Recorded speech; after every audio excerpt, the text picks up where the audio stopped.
unda Alloh taolo aytadiki, biror bir ishni qilmoqchi bo'lsam, o'zim qiladigan ishlarning birortasida mo'min bandamni jonini olishda taraddudlanganchalik taraddudlanmayman. Chunki u o'limni yomon ko'radi. Men uni xafa bo'lishini istamayman. Bu ham muhabbatning izhori. Mo'min bandamni jonini olishga taraddudlanaman. Albatta bu taraddud bir Alloh subhanahu va taolo bir bizga bayon qilgan bir bu ya'ni mo'minning jonini olish Allohning huzurida naqadar yoki uning istamagan narsasi unga hosil qilinishi naqadar Alloh taoloning huzurida buyuk narsaligini ko'rsatish uchun aytgan. Albatta insonning iztirobga tushib taraddud bo'lmaydi u. Nima uchun desa, o'lim achchig'idan. Shu hadis sharhida aytishibdiki, o'sha o'limni sakaratul maut o'limni achchig'i bo'ladi. Ba'zi odam oson o'ladi. Ba'zi odam qiynalib jon beradi. Ikkalasi ham solih odam uchun o'ziga xos yaxshilik. Ha, amali solih bo'lmagan odamga ikkalasi ham o'ziga yarasha musibat. Ikkala holat. Ammo Oysha radhiyallohu anha aytgan ekanlarki, Rasul akram alayhisolatu vassalomni jon berishdagi qiynalganlarini ko'rib, oson jon berishda havas qilmayman degan ekan. Oson jon berish agar yaxshi bo'lganda edi, Rasulullohga bo'lardi o'sha narsa demoqchi. Chunki u kishi yonlarida bir qadahga suv qo'yganmiz, shu suvdan olib yuzlarini yuvardilar, qizirdilar-da endi. Alloh menga o'limni sakarat endi masliklar, ya'ni o'limni telvasalashlari. O'limni shunaqa sakaratlarini menga yengil qilgin deb qo'yardilar. Yuzlariga suvni urib. Yana la ilaha illalloh, Allohumma a'inni alal maut, o'limga menga yordam bergin deb qo'yarkanlar. Sallallohu alayhi vasallam. Amr ibn As radhiyallohu anhudan jon berayotgan paytlarda o'g'illari so'ragan ekan. Jon beryapti. Ota, nima his qilyapsiz degan ekan. Jon berayotgan paytlarda. U kishi aytgan ekanlarki, go'yoki ikkala tomonimdan sondiq qisyapman. Taxtani chekilib qo'yganman, ikkala tomonimdan qisyapti. Ignani teshigidan nafas olayotgandekman. Shunaqa qiyin bo'lar ekanda degan ekanlar. Qadamimni uchidan, oyog'imni uchidan boshlab butun badanimni ichidan tikon tirmalayotgandek degan. Payg'ambarimiz alayhisolatu vassalom ham aytgan ekanlarki, duo qilib o'sha o'lim paytida Parvardigor barmoqlarini orasidan, muskullarni orasidan jonlarini tortib olasan, oson qilgin deb qo'ygan ekanlar. Ya'ni o'sha holatni sezgan ekanlar o'zlari. Umar ibn Abdulaziz aytganlarki, oson jon berishni men istamayman. Chunki kishining bu dunyoda kishiga kaforat bo'ladigan, gunohlarga kaforat bo'ladigan oxirgi qiyinchilik o'sha bo'ladi ekan. O'sha ham bo'lsa kaforat harna men shuni yaxshilik deb bilaman degan ekan. Lekin ba'zi odamlar oson o'lim topgan deydilar.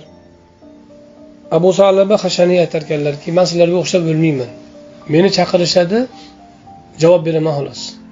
Derkanlar. Bir kun o'tirganlarida odamlarning orasida ey Abdurrahmon deb qopdilar. Abdurrahmon u Uhudda o'tib ketgan sahoba roziyallohu anhu. Dedilarda, keyin yurib ketdilar deydi. Yurib ketdilar, borib orqasidan borishda vafot etgan ekanlar. Yana salaf solihlardan bittalari mushafni yozayotib jon berdilar deydi. Mushafni yozayotgan edi. Shunday to'xtadida, agar jon berish bo'lsa, jon berish maz ekan dedi-yu o'ldi deydi. Yani u kishiga shu jon berishligi oson qilib berildi deydi. O'layotgan odamga, bandaga oson qilish uchun ba'zan Alloh subhanahu va taolo boradigan joyini ko'rsatib, o'shinga shavqlantirib turib, keyin jonini oladi. Dadamning onalari Anvaratun bu, Alloh rahmat qilsin, onam ko'p aytib berardi. Onam ko'p xizmatni qilgan, birga yashaganlar, oxirgi paytgacha birga bo'lgan. Onam ko'p aytib berardilar. O'sha bemor bo'lib yotganlar, qizil o'ngashdan rak bo'lganlar, saraton bo'lganlar.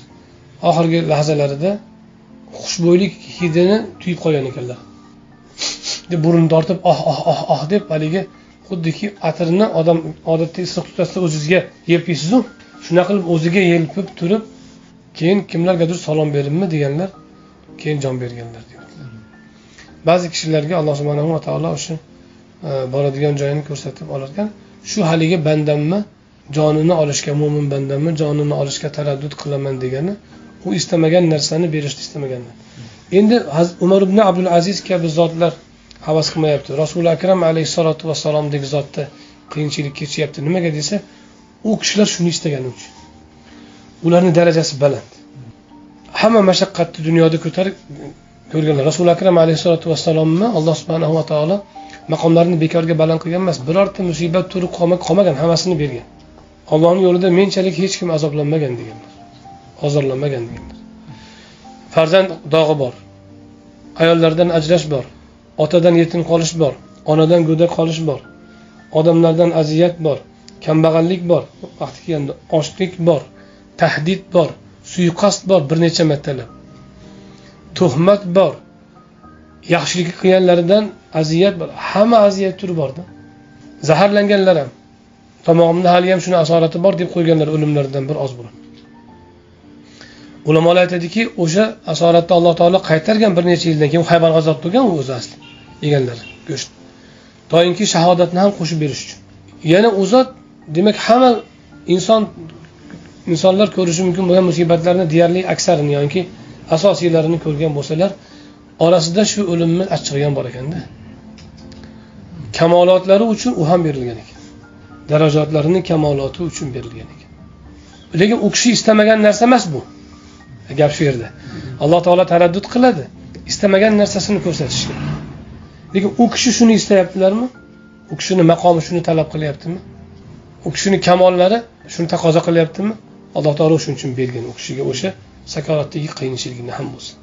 To'yinki u zotning kamollari zohir bo'lsin va insoniyatning fidokorliklari zohir bo'lsin. Alayhissalatu vassalom.